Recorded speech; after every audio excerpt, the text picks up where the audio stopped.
Être maman, c'est déjà un défi. Être maman à mobilité réduite, c'est un parcours encore plus courageux.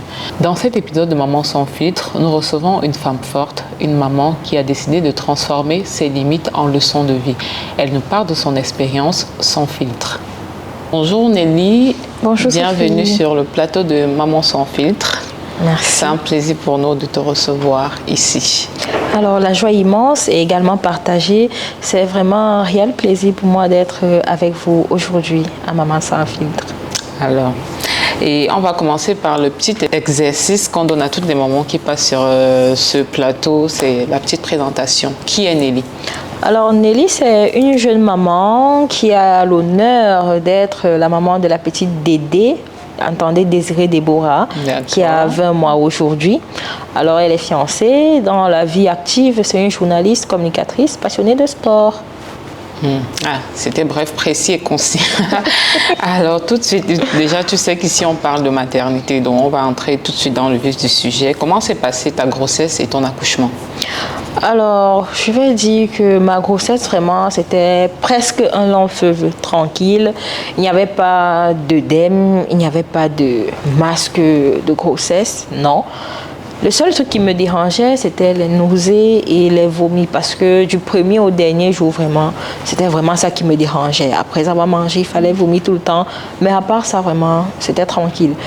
Pour ce qui est de l'accouchement, l'accouchement, vraiment, je tiens à souligner l'importance qu'a joué le personnel du centre hospitalier universitaire de Yaoundé, où j'ai accouché. Tu as été bien accompagnée? Très bien accompagnée, notamment par le département de la maternité là-bas. Du début jusqu'à la fin, tout s'est bien passé.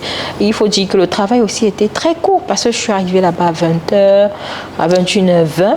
Je serrais déjà ma petite dans mes bras. Elle était pressée d'arriver. Donc, c'était une belle épreuve, mais je ne pouvais pas savoir que ce bonheur vraiment tant attendu allait tourner rapidement en une histoire, une ombre noire qui allait justement qui m'a pris pratiquement 1 an et demi de ma vie. Donc, mon accident et c'était pas facile d'être maman en mobilité réduite pendant 1 an et demi. Justement, vu qu'on en parle, quelques mois après ton accouchement, ta vie a totalement basculé. Est-ce que tu peux nous en parler un peu plus en profondeur de cet accident qui a changé le cours de ta vie? Alors, c'était simplement l'absurdité.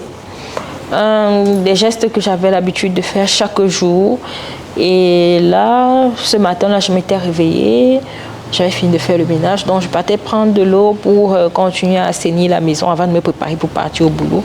Mais là, justement, j'ai fait un faux pas et c'est ce faux pas-là, justement, qui m'a coûté ma mobilité. Donc voilà, je me suis levée le matin, je suis sortie, partie puiser l'eau en passant par les escaliers que j'avais l'habitude de prendre chaque matin. Et là, je ne sais pas comment j'ai fait, je me suis retrouvée au sol. Je suis tombée comme du n'importe quoi. Donc voilà, je suis tombée. J'ai juste ressenti une douleur lancinante au niveau du pied. Et je pensais que ça devait être une simple entorse. Mais après des examens, le verdict était sans appel. C'était une double fracture. Le médecin parlait de double fracture fermée au niveau du 5e métatarsier.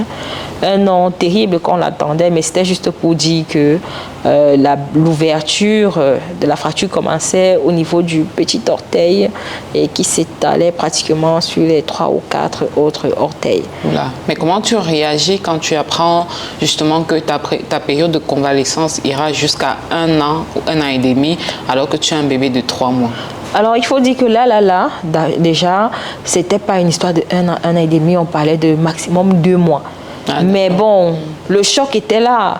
Mes premières pensées sont directement parties, non pas sur mon os qui était cassé, mais sur ma fille. La petite, elle a 3 mois. Je vais faire comment, mon Dieu, pour m'occuper d'elle?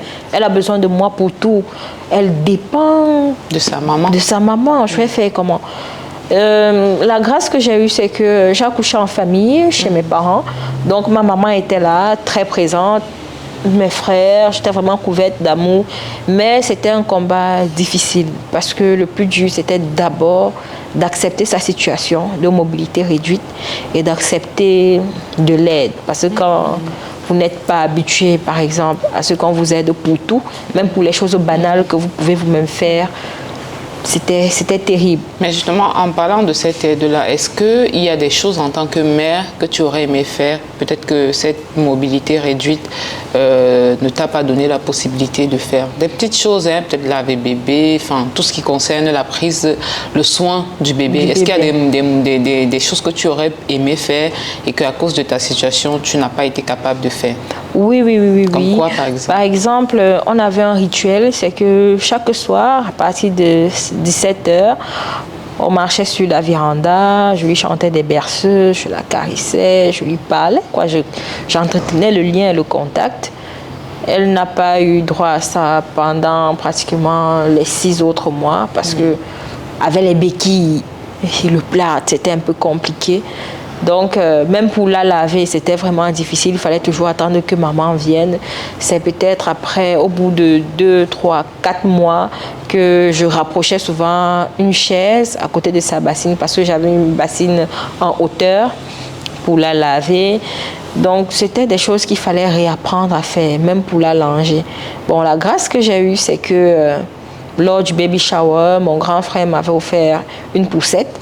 Je ne pouvais pas savoir que cette poussette allait me sauver autant la vie parce que moi, j'avais transformé ça en mon monde de commandement. C'était là où je la langeais, c'était là où elle dormait, c'était là où elle jouait avec moi. Donc, pour la langer, souvent, on mettait derrière son nécessaire pour le linge. Et puis, quand il fallait la langer, je faisais ça rapidement puisque j'étais tout le temps assise avec un pied tendu et les béquilles à côté. Donc, c'était un peu ça. Mais est-ce qu'il y a des moments, le fait de ne pas pouvoir justement tout faire ce qu'une maman est censée faire naturellement à cause de ta condition, est-ce qu'il y a des moments où tu t'es dit que ça t'a fait passer peut-être pour une mauvaise mère, est-ce qu'il y a une culpabilité quelque part de ne pas pouvoir prendre soin de l'enfant dans toute sa globalité?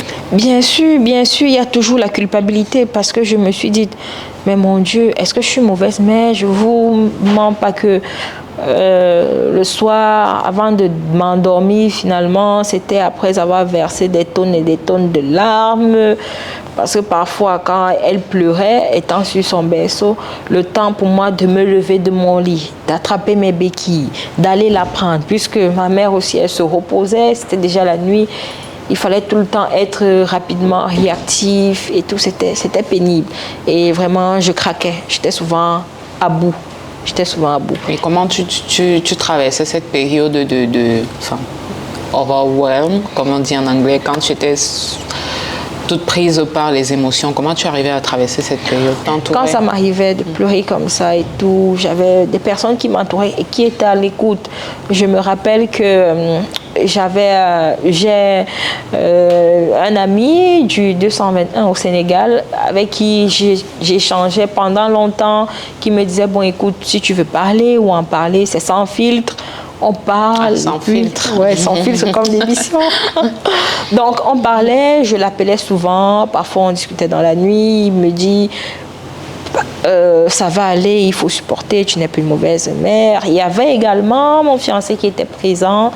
Ma famille aussi était présente, mais vraiment, c'était pas du tout facile. Est-ce que tu n'as pas envisagé pourquoi tu n'as pas envisagé un suivi psychologique, peut-être par un psychologue? Bon, le suivi psychologique allait venir au moment où, parce que vous savez qu'il faut qu'il y ait escalade pour arriver à ce niveau-là. Okay. Mais pour le moment, je gérais quand même bien. Ok, donc les personnes autour de toi t'aidaient quand même. Elles m'aidaient et puis on se disait que bon, avant d'aller rencontrer le psychologue, on va d'abord voir comment évolue aussi l'état parce qu'il faut savoir que pour se déplacer, ce n'était pas facile. Moi-même, avec mes béquilles ou avec l'enfant, c'était un peu pénible. Donc, on se disait, OK, on va voir comment ça va se passer, le réarmement moral, familier. Et si ça dégénère, là, on ira voir un psychologue. Je tiens aussi à souligner que, parlant même de psychologue, dans une des équipes de football dans laquelle je gère la communication, notamment AS Blue Water, il y a un psychologue là-bas, un Français.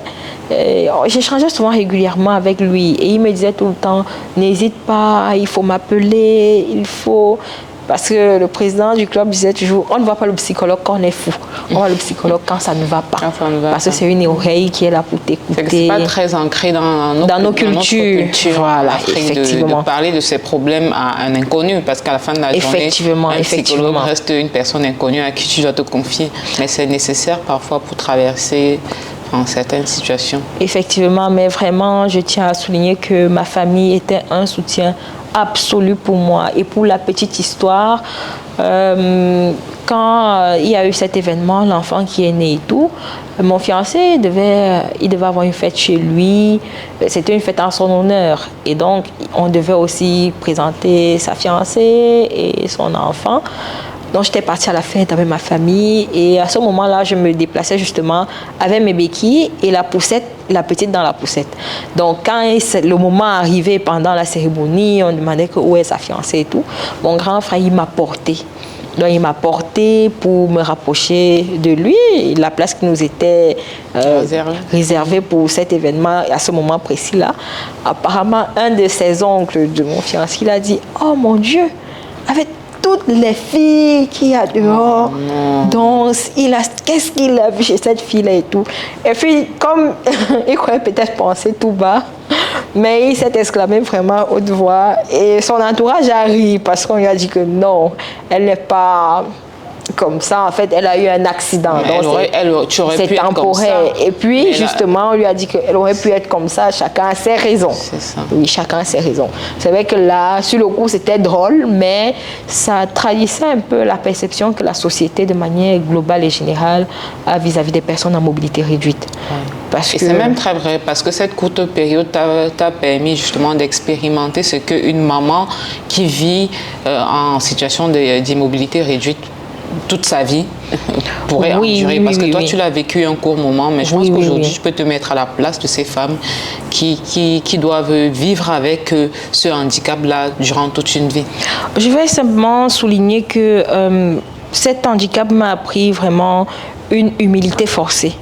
Une humilité forcée parce qu'avant, quand je tenais ma petite dans les bras, je marchais, je jouais avec elle, je courais partout, je pouvais attraper des vêtements ou je ne sais pas trop quoi en marchant. Mais quand j'étais en mobilité réduite, tout était difficile. Tout était difficile. Donc, avant de faire chaque geste, c'était une planification.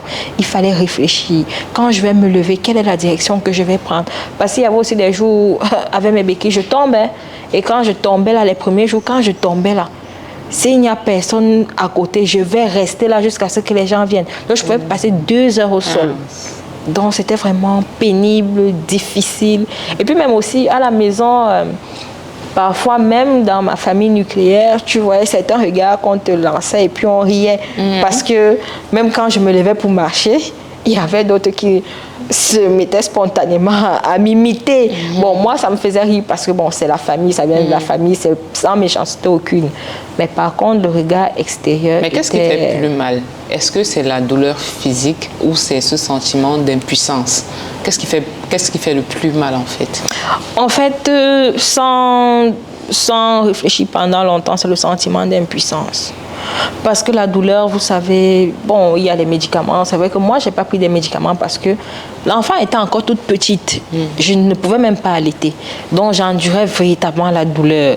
Et quand il faisait froid, c'était horrible, atroce. Mais je supportais. Pourquoi le froid? Non, parce que, enfin, à un moment donné, le climat, parce que quand j'ai eu mon accident, c'était autour de mai, juin, maintenant, juillet, août, les pluies, le froid. Donc, ça a souvent parfois une incidence sur les os. On ne s'en rend pas compte. Parce que quand il fait froid extrêmement, on ressent ça. Donc, ça faisait terriblement mal. Donc, c'était le sentiment d'impuissance lié au jugement, justement, que la société portait à mon endroit. Parce que, comme j'ai dit, la douleur physique, on peut gérer ça avec des calmants. Mais moi, je ne prenais pas des calmants, ce qui était encore hyper douloureux. Mais vraiment, je voulais souligner que c'est la perception d'autrui vis-à-vis de moi. Une maman en mobilité réduite, c'était comme si nous, en mobilité réduite, on ne peut pas s'occuper d'un enfant, on n'a pas droit à la vie, on n'a pas droit au bonheur. C'était un peu ça, comme si on dérangeait un peu au niveau de la société. Et parfois même, on posait sur moi un regard de suspicion, à croire que j'étais un danger pour ma propre fille. Une anecdote banale comme ça. au supermarché. Je suis partie avec ma grande sœur. Elle avait la poussette, moi j'avais les béquilles. On fait les courses. Maintenant, à Place, il y a un endroit où c'est réservé aux femmes enceintes, personnes à mobilité réduite et tout. Bon, comme moi, je ne peux pas me tenir longtemps debout devant la file, ce qu'elle a fait, c'est que moi, je suis passée et elle a poussé la petite jusqu'à mon niveau pour m'asseoir. Pendant qu'elle était que j'étais assise et qu'elle retourne à la caisse, le monsieur vient lui dire carrément, mais madame, ce n'est pas votre place. Il a dit que, mais attendez, parce que vous me voyez comme ça. Non seulement je suis avec une personne à mobilité réduite et qui a en plus un bébé. Donc, vous voulez passer devant nous alors que nous sommes là avant. Mais les gens sont pas gentils.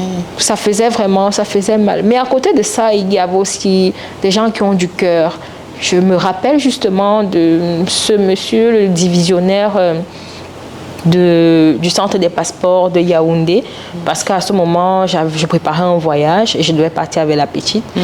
Donc, nous sommes arrivés, il observait toute la scène, comment je sortais vraiment de manière pénible de la voiture. J'étais avec mon grand frère, l'enfant et la poussette et le chauffeur. Il est venu à mon niveau, il a posé sa main sur moi, il m'a dit « Madame, bonjour ». Je dis « Bonjour monsieur, vous êtes là pourquoi ?» Je lui ai expliqué. Il m'a conduit directement à la salle VIP. Il a diligenté tout. Donc, une fois que je me suis assise, il a dit c'est pour qui? J'ai dit c'est pour l'enfant. Les documents, quand il fallait passer les documents, c'est lui qui prenait, il les passait à ses subordonnés. Quand il fallait même mettre les empreintes, il déplaçait la machine, il disait qu'il faut mettre les empreintes et tout. Donc, c'était vraiment, ça m'a vraiment marqué. J'ai dit que bon, il y a également ce côté humain qui est encore dans chaque personne. Mais vraiment, je vous assure, c'est une situation difficile parce que quand on va peut-être dans un endroit public, on dit bien que la priorité, c'est aux personnes invalides, aux mamans, aux jeunes mamans, aux femmes enceintes et tout. Mais s'il n'y a pas un shérif, entre guillemets, pour réglementer ça, les gens n'en prennent pas compte. Et c'est dommage. C'est vraiment dommage. Donc, je suis contente pour cette émission parce que ça me permet également d'attirer l'attention des gens vis-à-vis de ces personnes en la mobilité. Bienveillance. Parfois, ça ne coûte rien. Ça ne coûte rien. Une maman invalide, en plus, avec un bébé, je pense que partout devrait être la priorité. Effectivement. Justement, j'avais également vécu une autre scène. C'est vrai que moi, à ce moment-là, j'étais encore enceinte. Je n'avais pas encore couché. J'étais partie en Côte d'Ivoire pour la Coupe d'Afrique des Nations et j'étais avec une consoeur journaliste. Elle, vraiment, elle est en mobilité réduite. Elle a tout un appareil. Donc, on était pressés. Il fallait déjà rentrer. Et comme il fallait déjà rentrer, au niveau du check-in, parce qu'il y a tellement de check-points à Addis Abeba, c'est infernal. Donc, on s'arrêtait. Mais à chaque fois qu'il fallait la contrôler, il fallait d'abord qu'on la mène dans un endroit pour qu'elle retire son appareil. Ça prenait énormément de temps. Si bien que, pas facile. Oui, si bien que finalement, quand nous sommes arrivés à notre terminal, on a raté l'avion. L'avion était parti. Donc, on est resté un moment et puis, je ne sais pas, on l'appelle le chef je ne sais pas si c'est le chef d'agence, le chef qui était là, qui s'occupait de ça, le personnel de Ethiopian Airlines, il est venu vers nous. On lui a donc expliqué que voilà, on a raté l'avion parce que bon, moi étant enceinte, je ne pouvais pas aller rapidement. Et sachant que j'ai ma consoeur qui est en mobilité réduite, qui a un appareil, je ne pouvais pas partir et la laisser. Donc on était vraiment deux personnes en situation d'invalidité, si je peux dire. Pour sauver l'autre. Voilà. Donc là, ce qu'il a fait, c'est que, ok, il a accepté, il a dit ok d'accord, on va maintenant, vous allez prendre le prochain vol mais ce sera le lendemain. Donc il n'a même pas compliqué parce qu'on lui a dit justement qu'on arrive au niveau des files d'attente, c'est nous qui avons la priorité. On lui a dit oui, on sait très bien que c'est nous qui avons la priorité, mais les gens ne le prennent pas, ne le prennent pas comme ça. Quand on repartait dans le lac, il a pris le soin de nous faire passer à chaque checkpoint et en disant au personnel qui était là que quand vous allez voir cette dame-ci demain, donnez-leur la priorité.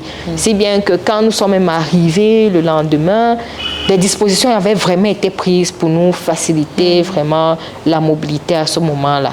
Donc, ce sont des choses vraiment à souligner et qui font chaud au cœur. Alors, Nelly, on va revenir un peu sur le lien mère-enfant malgré l'épreuve. Est-ce que tu penses que cette expérience que tu as vécue a changé le lien, enfin, a affecté, c'est ça le mot, a affecté le lien que tu as eu avec ton bébé dans son évolution? Alors, c'est paradoxal, mais notre lien a plutôt été renforcé, plus, comment on dit, intense et fusionnel. Dans la mesure où l'enfant est devenu plus sensuel, il y a eu des heures de peau à peau, le contact peau à peau. Ah oui. Et puis vraiment, même si c'était un peau à peau statique, c'était vraiment très bien, des massages, des murmures, des cantiques. Elle se sentait bien. Et puis j'étais un peu comme j'étais figée. Donc j'étais un peu comme un arbre et elle comme un oiseau qui venait chaque fois sur cet arbre-là. Elle a beaucoup, elle savait me reconnaître non seulement par la parole, mais aussi par l'odeur. Parce que les enfants, quand ils sont tout petits là, leurs sens sont plus développés que les nôtres. Donc c'était un peu ça. Elle venait se blottir tout le temps contre moi. Et quand je la tenais, par exemple comme ceci, elle faisait tout pour que je sente ses petites mains. Pour moi, c'était comme si elle m'embrassait, me rendait mon câlin aussi. Donc, et elle a appris à être rassurée par ma voix, mon odeur, comme j'ai dit, beaucoup plus que par mes pas. Parce qu'à ce moment-là, je ne marchais pas encore. Parce que je me serais dit que peut-être la petite s'est attachée un peu plus aux personnes qui étaient... Mais honnêtement, je suis agréablement surprise. Oui, c'est vrai que il faut aussi dire que les personnes autour étaient là, mais elles n'outrepassaient pas les limites. Voilà, donc c'était du genre, oui, on pouvait la langer, on pouvait, mais elle avait toujours besoin de sa maman et elle s'est donné de la voix qu'elle veut sa maman. Donc, maman était tout le temps présente, j'étais tout le temps là aussi pour elle. Donc, chaque fois, quand il fallait faire des trucs, parce qu'elle levait toujours la tête, elle guettait, elle me cherchait. J'étais toujours, même si j'étais en back-office, elle savait que j'étais là. Elle savait que tu étais là. Voilà, tout à fait. Donc, c'était un peu... Et 1 an et demi plus tard, lorsque tu reprends ton état physique normal, comment est-ce que tu apprends à redécouvrir les joies de la maternité? Alors, il faut d'abord dire que... c'est l'héritage de cette douloureuse épreuve. J'ai appris à valoriser la présence plutôt que la performance. Je ne suis pas la maman qui court peut-être le plus vite. Je suis celle qui est à l'écoute et qui est mieux à l'écoute pour pouvoir mieux développer la patience chez l'enfant et la sagesse. Alors, ok, c'est bon, on a tout contrôlé, vous pouvez à nouveau marcher normalement, parce que ce que j'ai peut-être omis de dire, c'est que j'ai été immobilisée pendant 4 mois, parce que le plâtre normalement dure 2 mois. On allait au-delà parce que ça n'arrivait pas à se consolider. Mes os étaient tellement friables et frigides, donc ça n'arrivait pas à se consolider. Après le plâtre et les béquilles, j'ai dû porter aussi une botte. Et c'est la botte qui a mis extrêmement long. Mais l'avantage quand même que j'avais, c'est qu'avec ma botte, je n'avais plus besoin de marcher avec mes béquilles. Donc, quand bien même on m'a retiré la botte, j'étais contente parce que c'était une libération totale, un pas vraiment en avant. Et cette libération incroyable, j'ai redécouvert, le plaisir de la banalité. C'est-à-dire quoi? Courir après l'enfant. Aller ramasser les jouets qui traînent. Comme ça, c'est rien, mais honnêtement, c'est... Oui. Ce n'est peut-être rien. gratifiant de le faire, parce que ce sont des souvenirs qui restent marqués à jamais. Voilà. Accompagner bébé dans ses premiers pas, tenir la main, effectivement. Courir après lui. Et comme elle est très dynamique, parce que quand elle a commencé à marcher, elle a marché très tôt. Elle est du genre, elle marche, elle commence à faire les tours dans la maison. Une fois qu'elle a pris la tétée là, elle fait les tours dans la maison, elle monte et descend. Elle a beaucoup d'énergie. Beaucoup d'énergie, il faut tout le temps repasser derrière elle pour pouvoir faire un peu le ménage. Exactement. Donc aujourd'hui, quand je porte la petite Déborah, quand je la fais tourner autour de moi, c'est plus qu'un jeu. C'est pas seulement... Je suis reconnaissante pour la grâce que j'ai de me retenir sur mes 2 jambes sans flancher. Et pouvoir vraiment jouer avec elle, c'est une célébration, vraiment, parce que j'ai vraiment vécu l'enfer. Ça n'a l'air de rien, mais j'ai vraiment vécu l'enfer.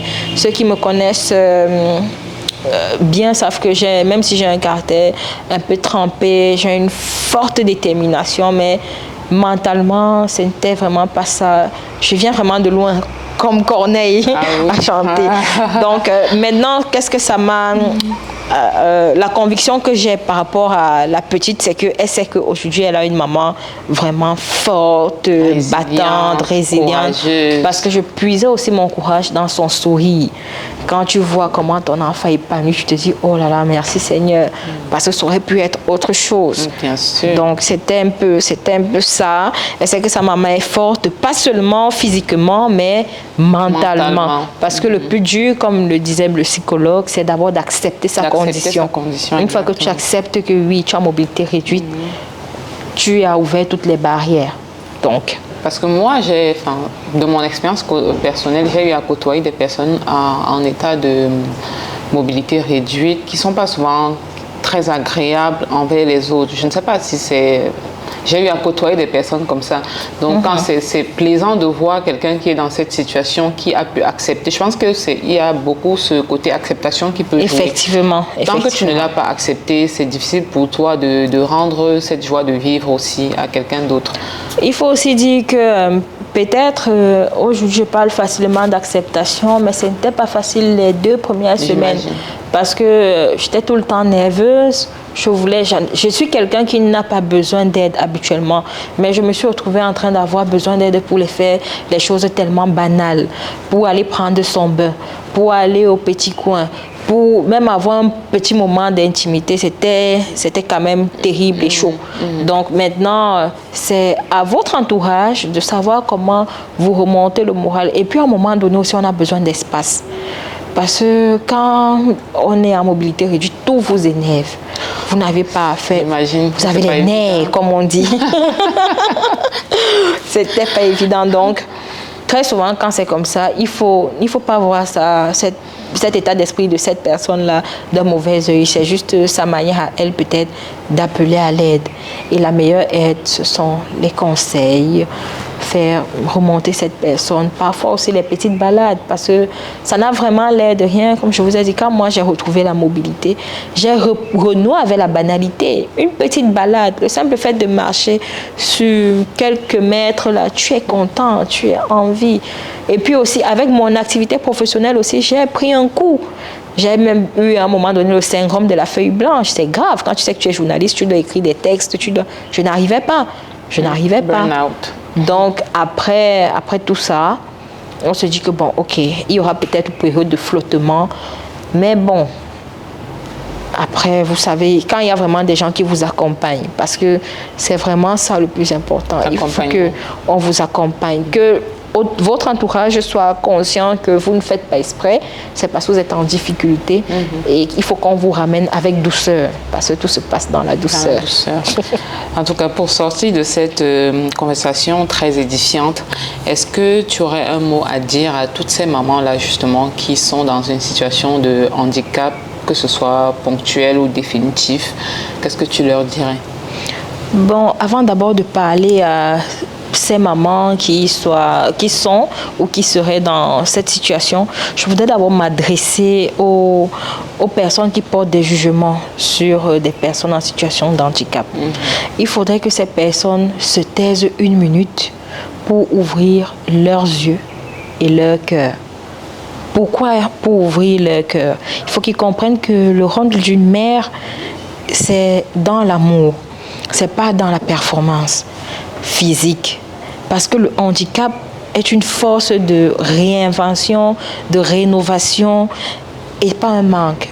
Ces mamans en mobilité réduite, elles réussissent à transformer leur quotidien, elles réussissent à s'adapter pour pouvoir passer plus de temps avec leurs enfants. Elles sont certes en mobilité réduite, mais on ne doit pas les voir comme des victimes. Ce sont plutôt des héroïnes. Ces mamans elles font preuve d'une grande imagination pour pouvoir mobiliser ou s'adapter justement, notamment à ce qui concerne les réalités. Il y a celles peut-être qui peuvent être tout le temps sur place. Elles peuvent créer un espace avec leur enfant où elles sont tout le temps en contact avec cet enfant-là. Ce qui n'est pas donné, ce qui est peut-être banal pour les autres. Donc, rien n'est acquis. Et ils doivent aussi savoir que le handicap n'est pas dans nos jambes, mais c'est dans le manque d'empathie et dans le cœur de certaines personnes. Donc, il faut que ces personnes offrent une aide et non leur jugement à ces mamans-là parce qu'elles en ont besoin. Mais surtout, il faut qu'on sache que une béquille ne diminue pas la force de l'amour maternel. Exactement. Ça, c'est pour ces personnes qui portent des jugements.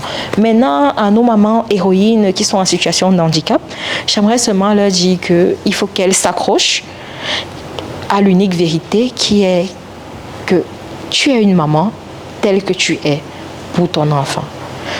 C'est pas sur un coup du sort qu'on va décider que tu es une mauvaise maman ou une bonne maman. Non.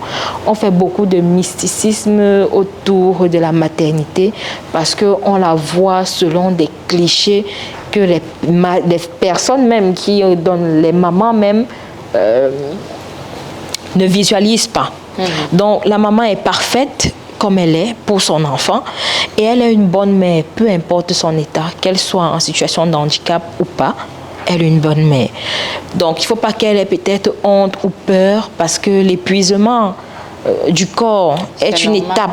Ce n'est pas un échec, c'est tout à fait normal parce que vous portez un enfant 9 mois, c'est votre corps qui subit. Après, il y a la délivrance. Maintenant, vous devez rester avec l'enfant pendant un certain temps.